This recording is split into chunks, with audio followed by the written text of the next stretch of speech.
within this industry, being part of the visual communication industry, we are very, very aware that this is the conversation that a lot of clients and their agencies are having, that brands are having themselves. And we see a lot of media coverage of how AI is changing not only the way we work, but in our world, how we're creating content.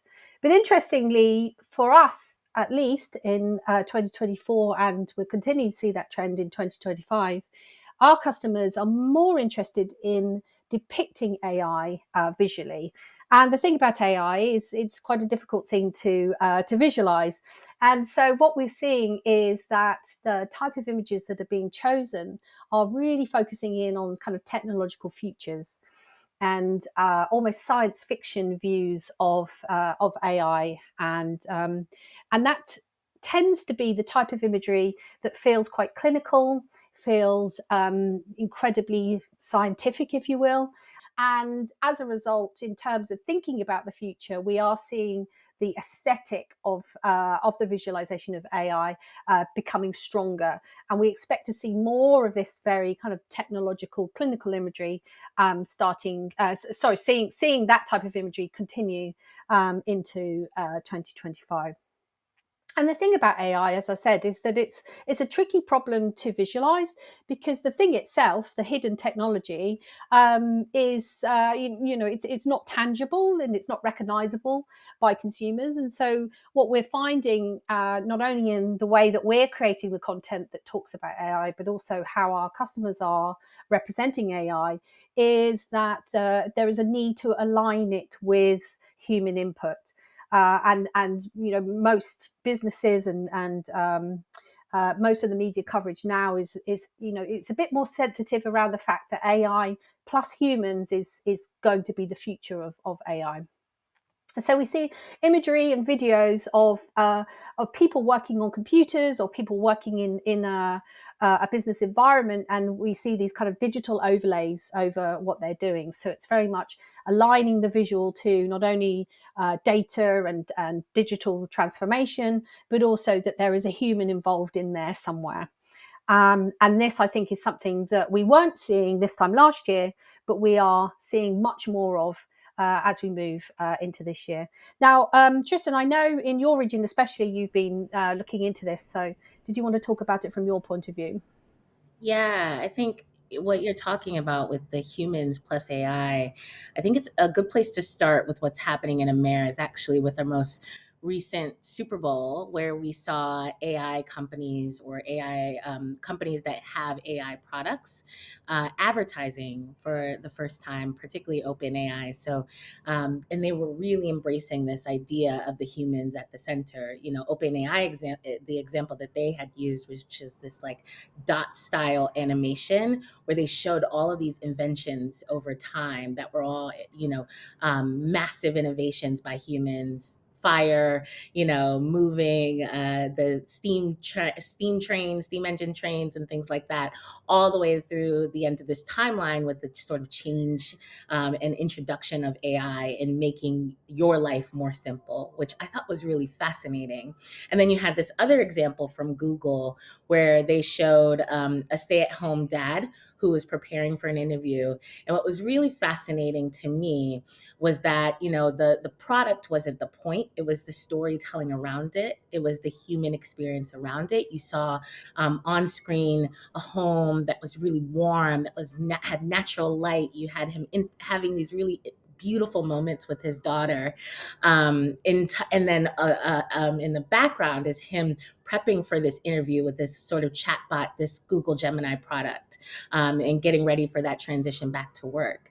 And so you have these major companies making this sort of stance and putting a stake in the ground on how humans are at the center of these sort of products and innovation.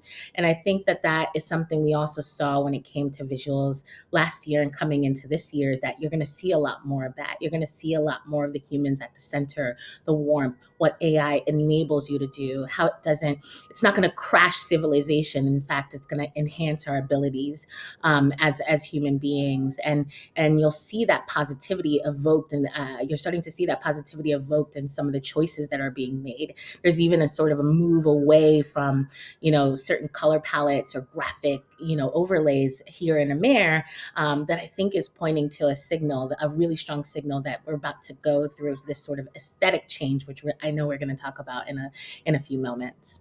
And I'd say for APAC, it's interesting, Tristan, what you were saying around some of the adverts that you were seeing. I'd say specifically for, in particular, Japan and Southeast Asia, what we've seen now, and it's been like this for a number of years, is that when it's talking to visualizing AI or on the theme of AI, non-people, so yeah, non-people visuals tend to be preferred. So overridingly, much more so.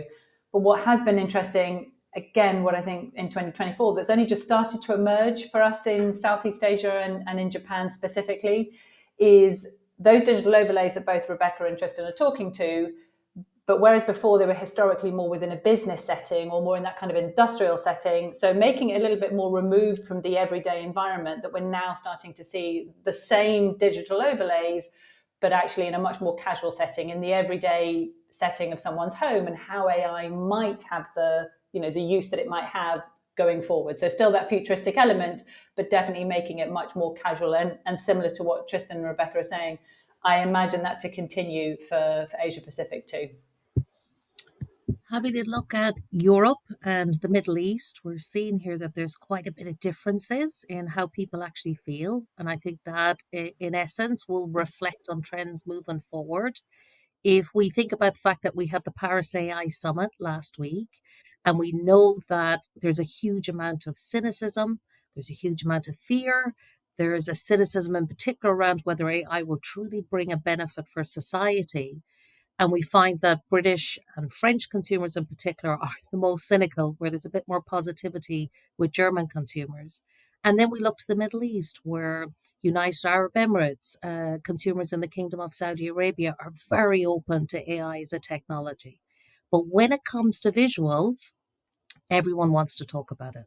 When we look at what our customers are downloading, they are really looking to tell that story between how humans are being represented with the technology. So I know we'll all recognize here the lovable tropes of Michelangelo inspired the robotic finger touching the human figure with the pop of light, or indeed you get the neon rainbow pops of color of the AI chip on the motherboard, or you have the light coming from the human brain.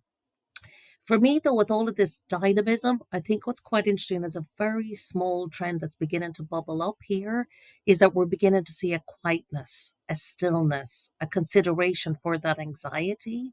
We're beginning to see a nod in visuals with certain brands looking towards analog photography. You're beginning to see the introduction of grain within the visual storytelling that moves away from that kind of shiny digital surface of an image. We're seeing very simple storytelling of two human heads, eye to eye, looking at each other with a semi transparent color block between the eye of each person. And so, again, it's pointing to that central focus, which is what are the benefits of AI on us as a society and on our interpersonal relationships.